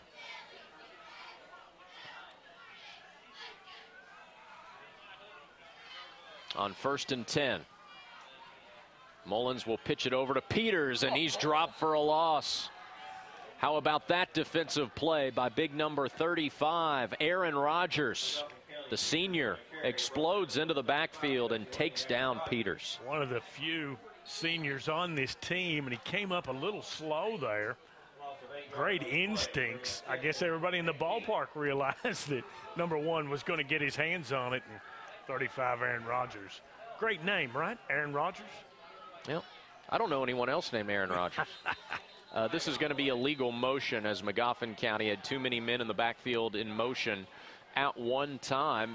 That was a loss of 9 yards there on that run play, and now you will move 5 yards farther back from Magoffin County, and 2nd and 19 becomes 2nd and 24. Good start for the Betsy Layne defense to this half. Well, it really was, and maybe the plan alters a little bit for Coach McCoy. He's had some guys that have been able to get behind the Betsy Layne defensive backs. Mullins looking to throw here. Pump fakes. Pressured from the backside. Fires incomplete. Good coverage by Morgan Tackett, who was draped all over Dylan Williams and batted that ball away to bring up 3rd down. Excellent coverage. Uses the offhand to knock the ball away. And now 3rd and a great big bunch for Magoffin County. Both teams relying heavily on the run in that first half. For Magoffin County, 18 runs, 6 passes. For Betsy Layne, 18 runs and 10 passes. Although neither team's passing game has been particularly successful. We'll see if the Hornets air it out here on 3rd and 24. They need the Betsy Layne 41-yard line for a first down and a sack. The ball is out. This would be a big break for Betsy Layne if the Bobcats have a man on the bottom of the pile. Tell you, Tanner, hustling back number 52. Magoffin County recovers. Yep, 52 for the Hornets, or for the Bobcats, is Derek Keithley. Well, but 52 is Ismail Garcia made the recovery for Magoffin County. See this big hit here. It goes free as Kane Tackett knocks it away, and the ball's just kind of laying there. And you see the hustle there as 52 Garcia comes away with it. Magoffin County going straight backwards here the start of this second half. Second punt of the game for the Hornets coming up.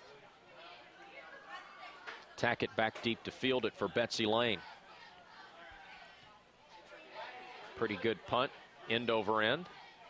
And here's Tackett on the return from his own 35.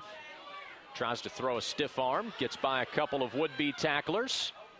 And a good return down into Magoffin County territory. So if you're a Betsy Layne fan, that's exactly the start you wanted here to this second half. Absolutely, Tanner. And so you hear the Deskins Motors instant replay. You're just going to see number 2, Morgan Tackett, senior running back, wide out, able to give the stiff arm to the defender there, turn the corner, and get Betsy Layne into Magoffin County territory before he's brought down by 23, Jacob Isaac. Wonder if maybe the Bobcats put the ball up in the air a little bit more in this second half. So Magoffin County goes 3 and out. Here comes Betsy Layne. Handoff here. This is Morgan Tackett. Tackett tackled after a gain of 10 yards on first down. Good blocking point of attack. Tackett once again turns the corner. And let's take a look here. Going to be real close for the first. Going to be just shy of the first down. Okay, I said 10 yards. They say he was down about a yard shy of that. So give him a gain of 9, and now it's 2nd and 1. Coach Parsons not averse to throwing the ball with short yardage to gain. And this play's blown dead, and a flag comes in. I'm not sure if Betsy Layne had enough guys on the line of scrimmage. No, it's going to be against Magoffin. Encroachment against the Hornets. Bobcats with a chance here to get going. Well, that will give Betsy Layne a first down. Now how important do some of these goal line stands that Magoffin County came up with in that first half. They loom pretty big here. Handoff here to Collum. And not much to show for it. Stays on his feet for a while, but then is leveled. Brings up 2nd down. That play never really developed, as Collum was looking for a block that never transpired. Can see some of the guys sort of bending over a little bit there on that front line for Magoffin County. Looked like they were coming on a blitz that time, trying to put pressure on this offensive line of Betsy Layne. Get in the gaps, make a play. After the loss of 4, it's 2nd and 14. Kendrick looking to throw, dumps it in the flat, complete. And getting back close to the original line of scrimmage and setting up a 3rd and 10, maybe 11.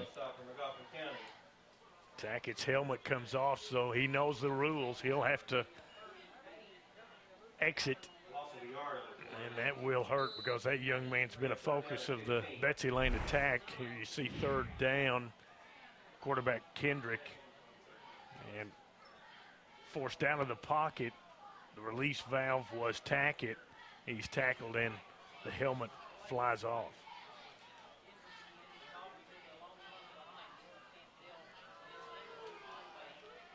It's 3rd and 15.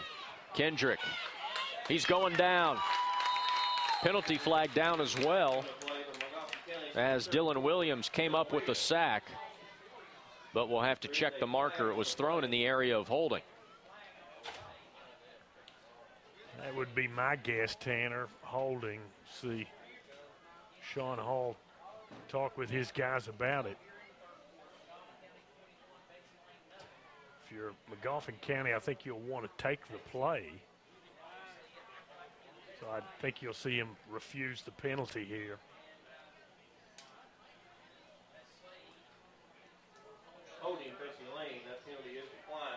Well, that's the 4th penalty on Betsy Layne in this game. Magoffin County has been penalized 7 times. You're right, Jim. They decline it. And it's 4th and long. Bobcats line up in punt formation. You know, Tanner, I don't know if they're going to punt from this formation. It looked like they were sending in the personnel. I mean, it is 4th and forever here. They need to get all the way down to the 24 for a 1st down. They're going to go for it. Kendrick rolling out of the pocket. Throws it over the middle, incomplete. Would have been well short of the 1st down anyway, as he was trying to rifle it to Kyle Watkins. And now Magoffin County will take over.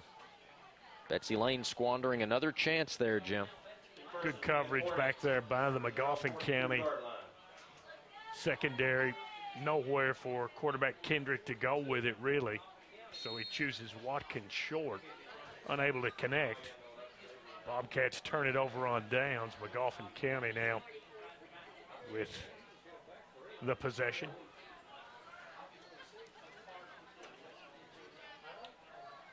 Hornets went 3 and out to start this half, looking for a better series here. Mullins will give it to Peters straight up the middle, and he is upended after a gain of 3 yards by Dustin Boyd. Senior linebacker Dustin Boyd showing great technique here. The only way you're going to get this big guy down is to use that super technique there by Dustin Boyd. Always want to keep your head up a little bit more, however. Always want to try to see what you hit.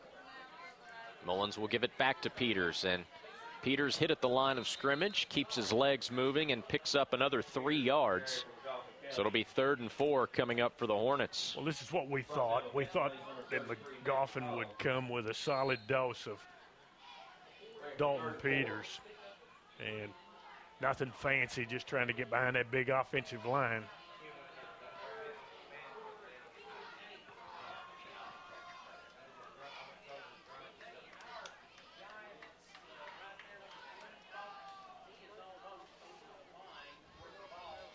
Couple of guys in the backfield with Mullins on 3rd and 4. They run the option. Mullins keeping. Mullins picking up the 1st down as he hops his way into Betsy Layne territory.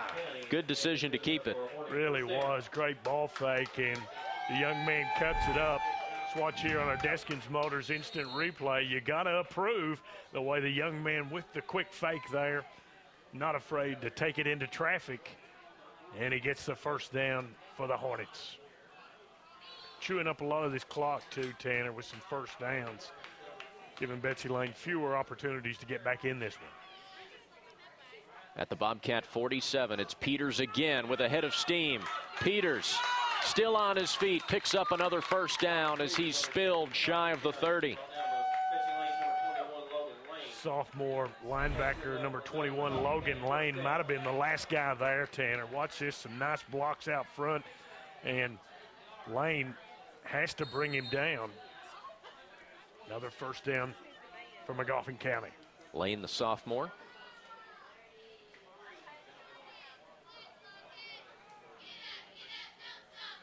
We'll see if they give it to Peters again. Nope. Quarterback keeper Mullins trying to get around the edge. Has 3, maybe 4 yards. Pretty well defended by Betsy Layne. Like the play calling here by Coach McCoy. See. Well, this is a really good spot. They're going to say he got 8 yards. Wow. Our view was partially obstructed by that gaggle of Magoffin County players down there on the sideline. He was able to get up near the first down yardage with some excellent play fakes. So call it 2nd and 2 for Magoffin County. Peters needs 2 for a first down. Has that. Now he's looking for more. Peters still on his feet. Tackled inside the 15-yard line. And this Magoffin County offense all of a sudden has the look of a team that's looking to try to put the proverbial nail in the coffin. Big guys up front creating the holes, and wide receivers excellent blocking downfield. Anytime you see a big run like that, always going to be some fine downfield blocking. And for Magoffin County, number 3, Brandon Hackworth, number 34, Dylan Williams, do a superb job downfield. From the 15, it's 1st and 10, and this time Peters is going nowhere. Another good defensive play by Dustin Boyd. Boyd nearly in there about at the same time the handoff occurred. Loss of 2 yards, so now it's 2nd and 12. Magoffin County trying to wear down that Betsy Layne defensive line. Betsy Layne having good success defensively on first down. Mullins faking the handoff, keeping it himself on the bootleg, and he will scurry out of bounds after a gain of 5, maybe 6 yards. Will make 3rd down a little more manageable here. Certainly 4 down territory, Tanner. Take a look here at our Deskins Motors instant replay, and you saw the old baseball pitcher and ball player make a nice catch there as Ryan Mullins. He gets all he can, then goes out of bounds. Got to figure number 1's going to get his hands on it. It's 3rd and 7. They fake it to Peters. Mullins rolling out of the pocket, looking to throw it. Lofts it to the end zone. Incomplete, just barely out of the reach of Nolan Arnott. And it's 4th down. Penalty flag down near the line of scrimmage, though. It looked like quarterback Mullins maybe got a little bit of the adrenaline pumping there when he saw his guy open. Would have been for naught because there was an illegal man downfield. That's the signal that we get there. So Betsy Layne has a decision to make here. Do you decline the penalty and make it 4th down, or do you accept the penalty, move them back, and make them repeat 3rd down? I think you got to take the down and put them in a 4th down situation, and that's what Jonathan Parsons will do.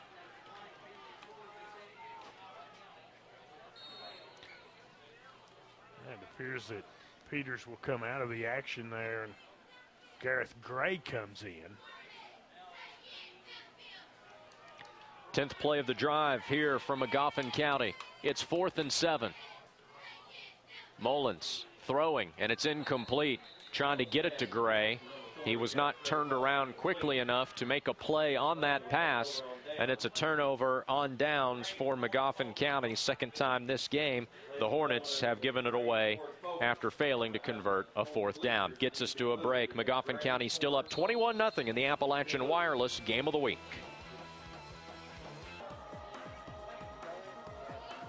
21-0 Magoffin County leading Betsy Layne. Bobcats with the football. after the turnover on downs by Magoffin County.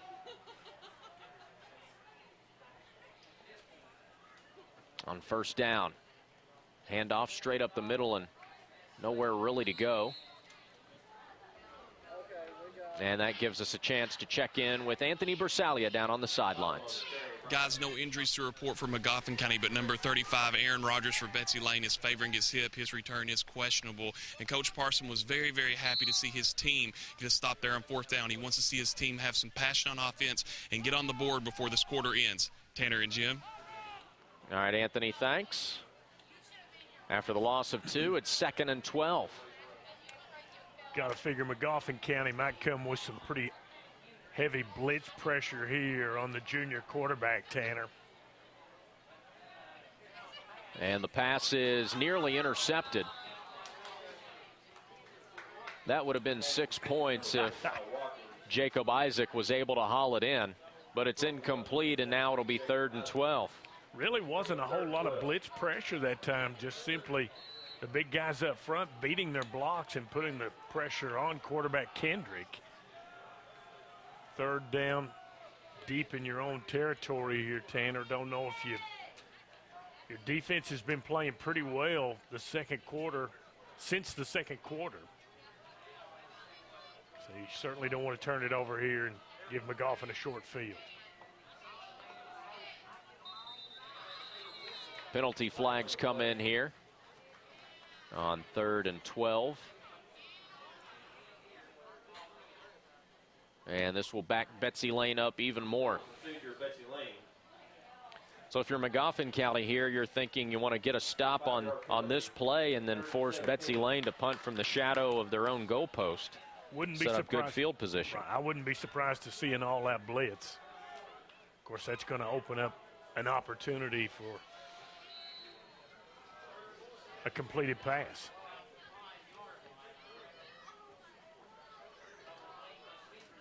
So 3rd and 12 becomes 3rd and 17 after the penalty. Kendrick under pressure in his own end zone throws, and it is picked off. Intercepted by Arnott, and Arnott staying on his feet, trying to get into the end zone. No signal. I don't think he got there, Tanner. Oh, man. They're going to mark him out at about the 1.5-yard line. That would have been his 2nd defensive touchdown of the game. Take a look here. There is a flag on the play. Not sure if that might be holding. Well, it's a personal foul against Magoffin. So you see the ball tipped up in the air. Arnott does come away with it. He's turned away down deep, but hustled by the Bobcats to stop him before he got to the end zone. And see the white shirts there stop Arnott at about the 2.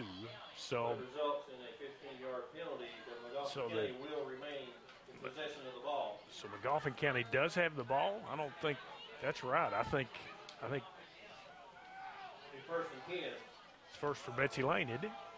Maybe Well, I'm let's wrong. see here. They're trying to sort it out. Personal foul must have occurred after the interception. 23-yard line. If that's what they're saying. And it is. Yep, you're right. So Okay. Magoffin County, the interception will stand, Yeah. I think. After the change of possession occurred there.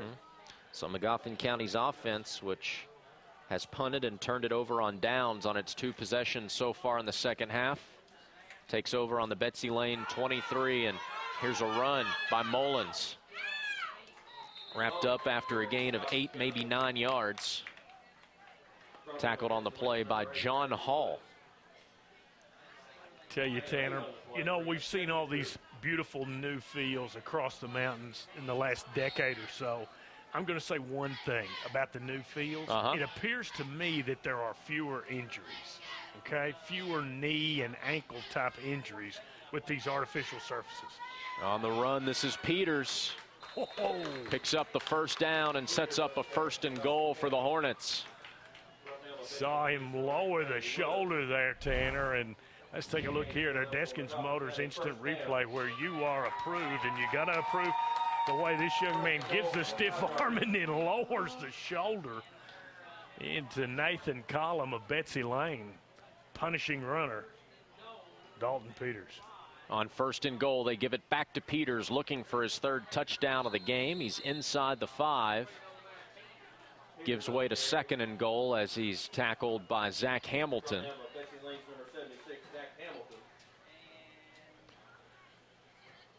No gain. 2nd and 5. And we'll see what Coach Scotty McCoy draws up here. Magoffin County pretty much owning this 3rd quarter of play. Pistol formation here. Mullins takes the snap, gives to Peters, trying to get in from 5 yards out. He does, and it's his 3rd rushing touchdown of the game. They brought in 34. Dylan Williams, he'd been split outside. Watch him here. He's just going to, Peters is going to get behind the block of 34. Williams and the other big guys up front, 52.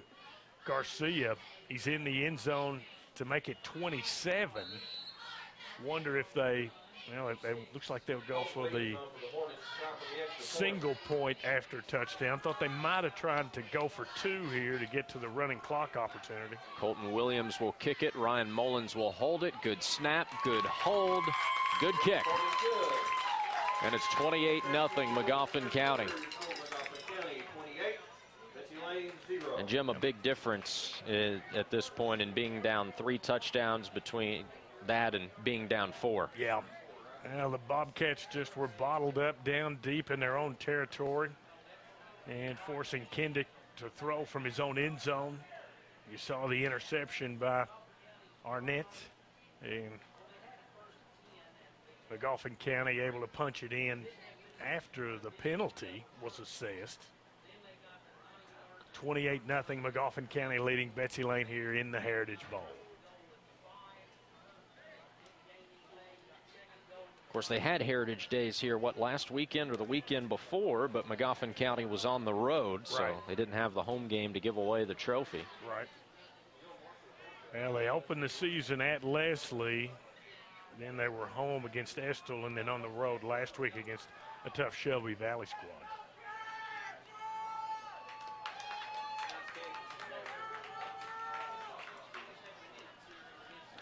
Appalachian Wireless Game of the Week tonight in Salyersville. Jim Frazier, Anthony Bersalia, Tanner Hesterberg, and to Jim's knowledge, this is the first game of the week we've ever had at Magoffin County. Yeah. Definitely the first one at this field, now in its 2nd year of use.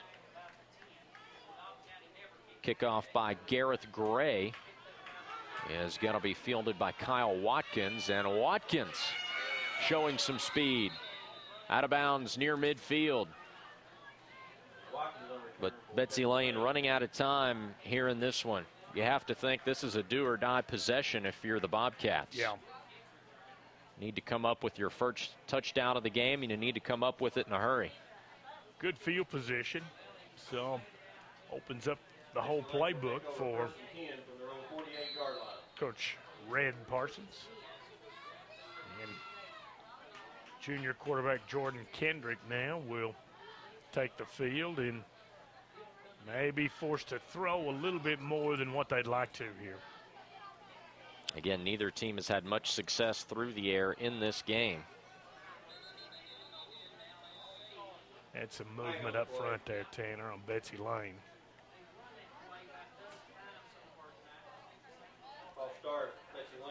Oh, you have so much going on before the snap that it's hard to sometimes get all your ducks in a row. Yeah. 5 penalties, by the way, tonight on Betsy Layne. And I'm going to think that Magoffin County is really going to try to put that nail in the coffin with some tough defensive blitzes here and some heavy pressure. Kendrick to throw it on 1st and 15, able to complete it to Morgan Tackett. And Tackett shakes off a couple of tacklers, shakes off another before finally running into Jacob Isaac. And that ended the offensive threat for Betsy Layne in a hurry. It's a loss of a couple yards. Well, they list Jacob at 6'3", 230. He's a senior, and he's going to swarm ball carrier Morgan Tackett. You see a lot of the maroon shirts, but they can't bring Tackett down. spins away, and then finally in the grasp of 23, and that's it. Loss of 1, 2nd and 16 could be the final play of the third quarter here. It's an option run. They pitch it back. Looking for some space is Kyle Watkins. And Watkins goes down after no gain as a flag comes in. Watkins on the carry for Betsy Layne. Clock stops with 11 seconds to go in the third quarter. We'll have to check that flag.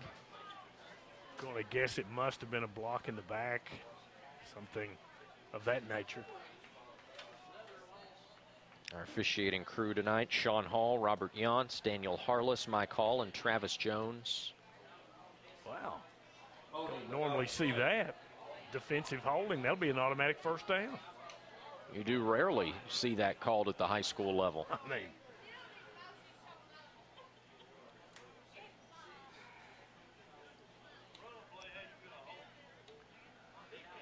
sometimes you'll even see the legendary called defensive clipping, which is called even fewer times than holding. And with that assessment, it will be a first down for Betsy Layne. I believe it's an automatic first down, isn't it? They're going to say that. Second? Yeah. Okay. You don't get a. No automatic in high I don't school? think you get the automatic first down. Okay. Betsy Layne will take it, though, now 2nd and 5. They pitch it back again. This is Watkins. And again, the same result, tackled for a loss. Dalton Peters dropped him in the backfield, and that gets us to the end of the third period. Magoffin County up 4 touchdowns, but Betsy Layne looking to get on the board here in the Appalachian Wireless Game of the Week. Okay, so a little bit of confusion there. What happened? There was a personal foul penalty against Magoffin County. So they had an untimed down after marking off that penalty, and then Betsy Layne losing 3 yards on the play. So it will be 2nd and 13, and now the teams will stop as we have a break here before we start the fourth quarter. Yeah. 28-0, Magoffin County leading it. They led 21-0 at the end of the first quarter. And then we didn't have any scoring until Dalton Peters ran in from about 5 yards out for a touchdown there in that third quarter to make it 28-0. And you see Coach McCoy going over with his guys, and teams will flip-flop sides of the field. Betsy Layne Bobcats talking with Jonathan Red Parsons, going over some instructions. Of course, Betsy Layne has a home game next week against Knott Central, and then they're back on the road, Tanner, for 3 straight road games. I asked Jonathan about the scheduling. He said it looks like it's pretty tough to me to have so many tough road games. They finally have a homestand late in the year, and he said he felt like he had a good young ball club that needed to grow up, so they would get out on the road and this particular year have some tough road games, then have a bunch of home games next year at the first of the schedule. It's 2nd and 12. They run the option, and here's the pitch to Tackett. And Tackett showing some speed. Tackett down inside the 10, but a flag. Flag is thrown back near the 30-yard line. There is a flag on the play. How many big plays tonight have we seen wiped out by penalties? Yeah. A lot. Tough deal. Let's see if we can pick up the penalty here. Looks like maybe a little bit of a hold on the edge there, perhaps. I'm not sure. I didn't really pick it up in that viewpoint. But it appears it would go against Betsy Layne, but I'm just assuming. We haven't had a preliminary signal here. Tell you what, we were supposed to get some bad weather about this time, but so far it's missed us, knock on wood. Knock on wood. So I knock on my head. Well, they do mark that one off against Betsy Layne, and that's got to be frustrating for the Bobcats. Yeah. Finally break a big play and then just haven't been able to get a flow going offensively, Tanner. That's a good observation. Yeah.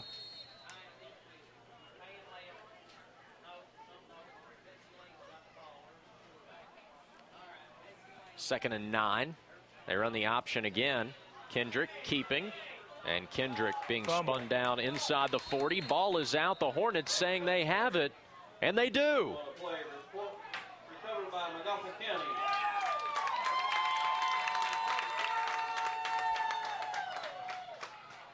It was Luke McCune that came up the recovery that time. Big number 79. You see him there celebrating. Tell you, Kendrick that time tippy-toeing through the tough traffic had made a big play for Betsy Layne. The ball comes loose, and big 79, Luke McCune, 6'3", 240, just a sophomore. We've talked about he looks taller, he looks bigger. Came away with it there. 3rd turnover of the game for Betsy Layne, 2 fumbles and an interception. And Magoffin County already with a big lead in this ball game, looking to add to it here.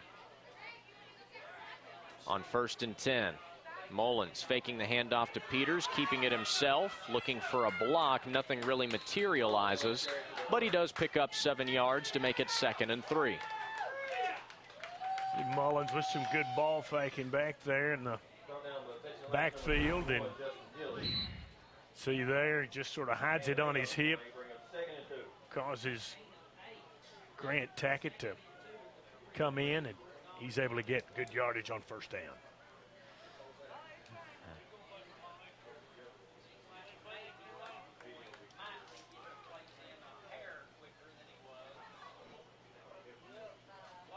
Now they keep it on the ground. Low snap, but Mullins able to field it, hand it off to Peters, who runs for the 1st down and then is hit hard shy of midfield.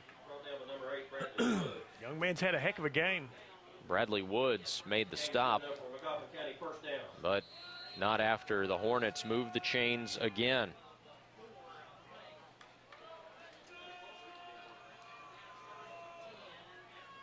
Magoffin County content to keep it on the ground and let that clock roll. Each of these teams looking for their first wins of the season, both entering tonight 0-3. On 1st and 10, flags come in, as do whistles. And it's a false start against Magoffin County. 10th penalty of the night on the Hornets. 5-yard penalty. Well, certainly when Anthony talked with Coach McCoy, one of the things he talked about was the penalties a problem. Got to clean that up before they take off next week. They'll be going on the road to Morgan County. 2nd and 15. 1st and 15, rather. Here's the carry by Dylan Williams. And he comes up with a gain of 10, maybe 11 yards. Got the penalty yardage back and more. Sets up 2nd and short.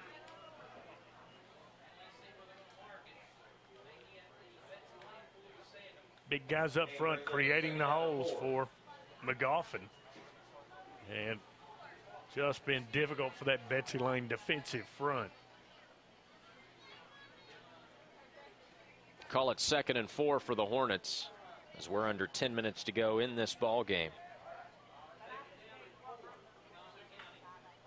Like Bobcats coming on a blitz. And here they come. It's a handoff. This is Williams again. And Williams has the 1st down, plus a few more for good measure as he's brought down at the 40-yard line. Good play call. Caught the Bobcats in the blitz, the quick hitter up the middle, and 34, Dylan Williams with the nice gain. You see the white shirts go past the ball carrier. And look like big number 76, Zach Hamilton, sophomore defensive lineman, grabs hold and brings him down.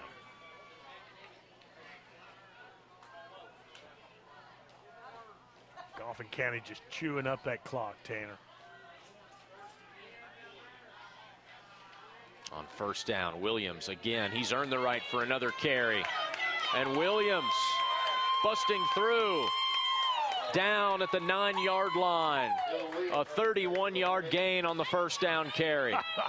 Tell you, these Hornets, they've got some guys that can carry the rock, don't they? And great blocking point of attack. Let's watch here as Williams once again gets it, and he is quickly into that second level. Touchdown saving tackle here by Betsy Layne's Hall. Williams just a junior as well, so he and Peters both return to the Magoffin County backfield next year. First and goal from the 9. Williams again picks his way down near the 5. It'll be second and goal. They're getting a steady diet of Williams on this drive. It'd be interesting to see if Magoffin, should they score the touchdown, do they try to go for the 2? Maybe seeing on your screen there a little bit of a light rain falling. The rain has begun falling here in Salyersville. We had a look at the radar a moment ago, and it doesn't look promising. Try to hurry up and get these final 8 minutes of football in. On the fake handoff and bootleg, Mullins looking for the end zone. Touchdown, and a flag comes in. There is a flag on the play. As it stands, a 6-yard touchdown run by Mullins, but it looks as though that is going to be negated by a holding penalty. Yeah, it's going to be a hold on the edge, Tanner. Don't know that we'll get it in this shot right here. As you see the light mist falling, and Mullins easily into the end zone, but one of the reasons he was easily in there was because there was some holding of the white jersey going on.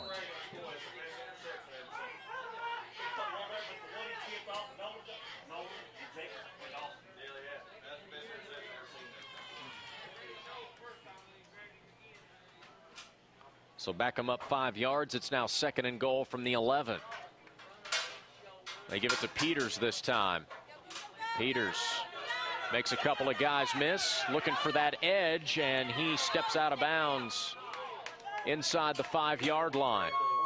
Third and goal coming up. We'll see where they spot him. They say he got all the way down to about the 2-yard line. Yeah, good shot by our guys, Tanner. Let's take a look here. You see the mist falling. Deskins Motors instant replay, and young man Dalton's going to step out about the 2-yard line. Thought he might have cut it back up at that particular time, but he does step out of bounds right in front of the official there, and Magoffin County trying to punch one in here. It's third and goal from the 2. Peters already has 3 touchdown runs tonight. Do they give it to him to try for number 4 here? Nope, it's Williams, and Williams is into the end zone for the Hornet touchdown. Young man's had an outstanding game and great blocking point of attack. No one's going to touch him, and it's 6 more points for Magoffin County. And question now, does Coach McCoy go for the 2? He's not going to do it. They're going to kick the 1-point extra point. It really wouldn't be rubbing it in to try to go for the 2. We've seen that happen throughout the course of the year, Tanner, but they'll just go for the 1-point after touchdown and negate the running clock.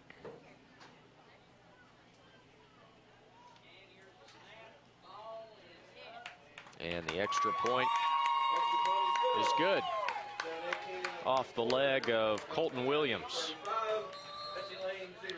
And that will get us to a timeout. We'll go ahead and take our media timeout. Come back with more in the Appalachian Wireless Game of the Week after this. We've entered the home stretch here in the Appalachian Wireless Game of the Week. Anthony Bersalia, Jim Frazier, Tanner Hesterberg. The rain has set in here in Salyersville. 7 minutes, 18 seconds left on the clock. Magoffin County up 35-0. And Gareth Gray getting ready to kick it off. Deep for Betsy Layne, as he has been all night, is Morgan Tackett. And Tackett will pick this one up at his own 14-yard line, looking for a big return, trying to spark Betsy Layne. Bobcats still looking for their first score of the night. And this is a good run back as Tackett is ridden out of bounds at the 48-yard line, a return of 34 yards. Young man's got some good speed, doesn't he? Get him in space, get the ball to him, and you see the ball bounding here, a little bit slicker because of the misty rain, and Tackett able to chew up the yards with some good speed, good field position for the Bobcats.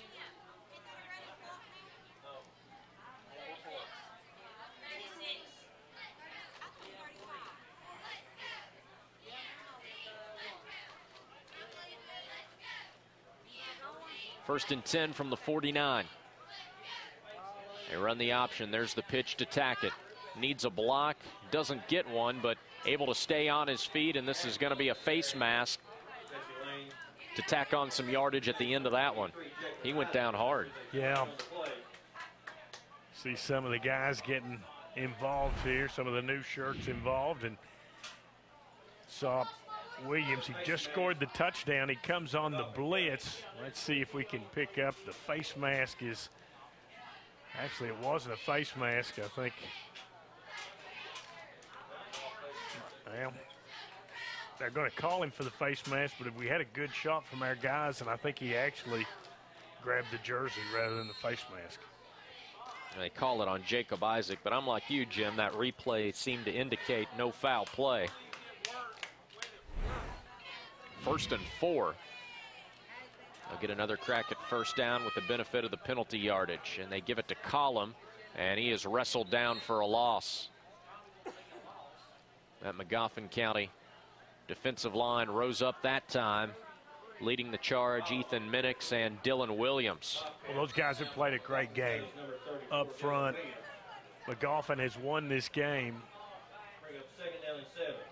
Betsy Layne able to move the football. Just couldn't get it into the end zone.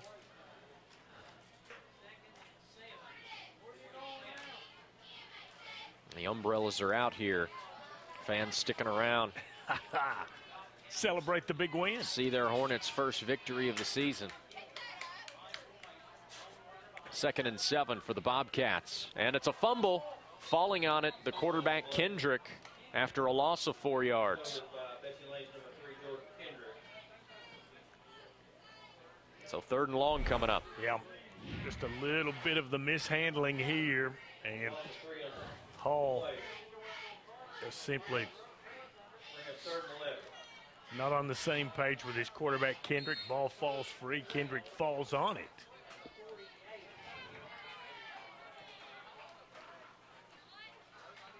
It's 3rd and 11. Kendrick looking to throw into these rainy skies.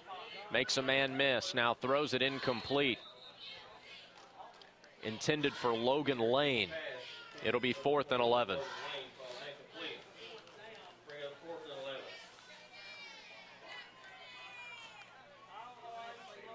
Not sure here. Coach Parsons could decide to just go ahead and go for it. Magoffin County leaving the defense out there. Quarterback Kendrick is the punter, but it looks as if they're going to go for it here on 4th down. Bobcats need to get to the Magoffin County 41 for a first down. It's 4th and 11.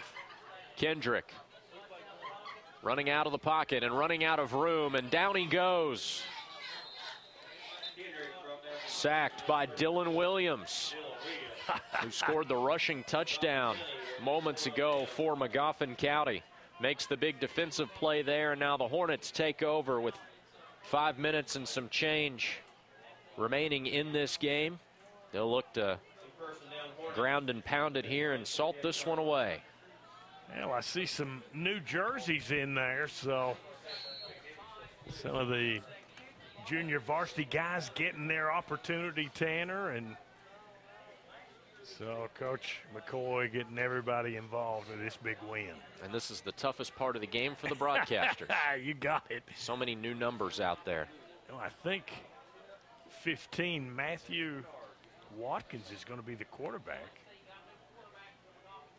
Well, you have 27, Chance Allen, that is lined up in the shotgun, and he will take the snap and he will hand it off to Seth Bender. Bender on the carry for the Hornets. Brought down for a 4-yard loss. Yeah, a loss of yards brings up 2nd down. 2nd and 14.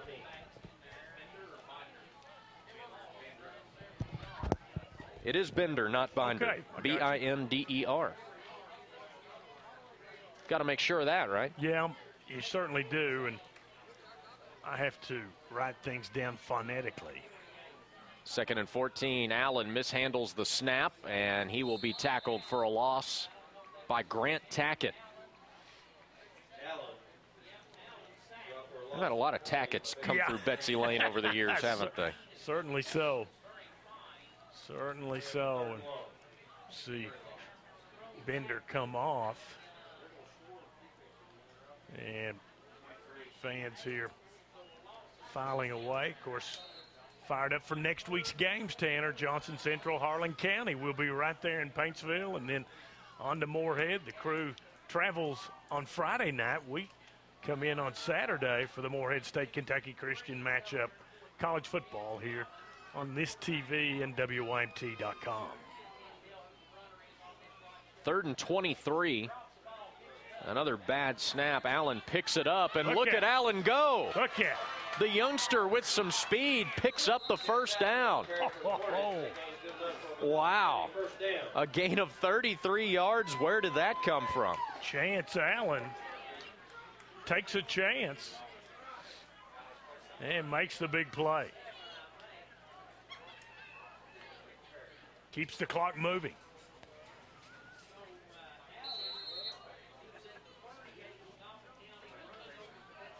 You didn't think you'd get a punt in tonight, did you? Man, I tell you, how about that?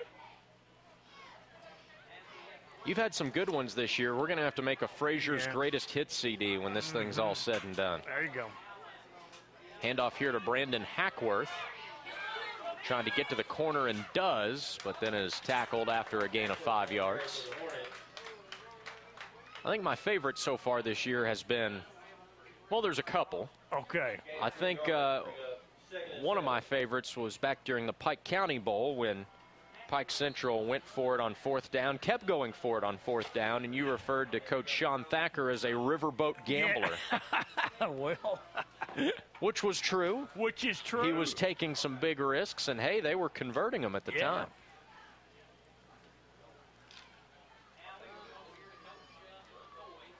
2nd and 7. They say that was only a gain of 3 after the spot. And it's Hackworth again, straight up the middle. You know, Tanner, they're taking a look here at the Heritage Bowl trophy. That's a nice trophy they're getting ready to take down to the victors. Rain coming down a little bit harder now. So they'll put a wrapping over the trophy so it doesn't get too knocked out. After the gain of 1, it's 3rd and 6. Maybe they let Allen put it in the air here. Yeah. Why not?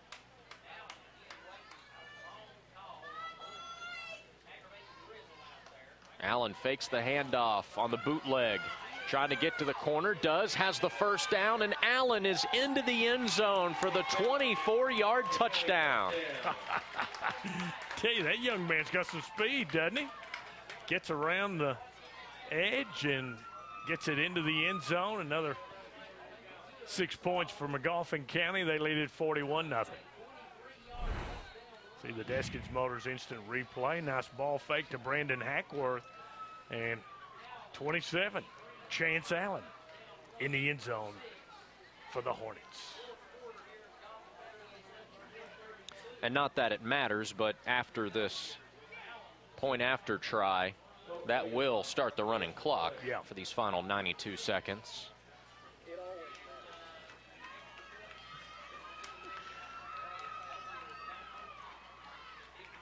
Tell you, Magoffin County's been pretty successful on these PATs. Well, they missed their first of the game. Colton Williams has been money since then. That one's good. And he's sort of the straight ahead kicker too, you know. Not soccer style. No, straight ahead. They've got the kicking shoe for him. Have to wonder what our man Caleb Noe would think about that. Yeah, there you go. Former UPAC kicker and guys, and it's been kind of a tough year so far for these Betsy Layne Bobcats. A lot of youth and inexperience, and Coach Parsons going to have to get his team back on the practice field and improve the offense and defense special teams. Try to get some momentum for the latter part of the year. And as you mentioned, Tanner, once the the ball is kicked off, the clock will run continually. Nothing will stop it. Gareth Gray having to deal with some heavy rain out there on this kickoff. Still gets a pretty good boot away. Tackett will have to field it at his own 6. Tackett looking for a seam. Gets by the first wave of defenders. Here comes Tackett. Down the sideline, tries to cut it back and stays on his feet. Tackett still going. Morgan Tackett, the senior, still on his feet, down at the 21-yard line. No quitting the Bobcats. And 73-yard return. I tell you, they'll have to be in a little bit of a hurry here, though, to get some plays going, because the clock will not stop. They may be able to get in 2 plays if they hurry. Yeah. Clock down to 30 seconds. It has to go pretty quickly here as the rain falls even harder.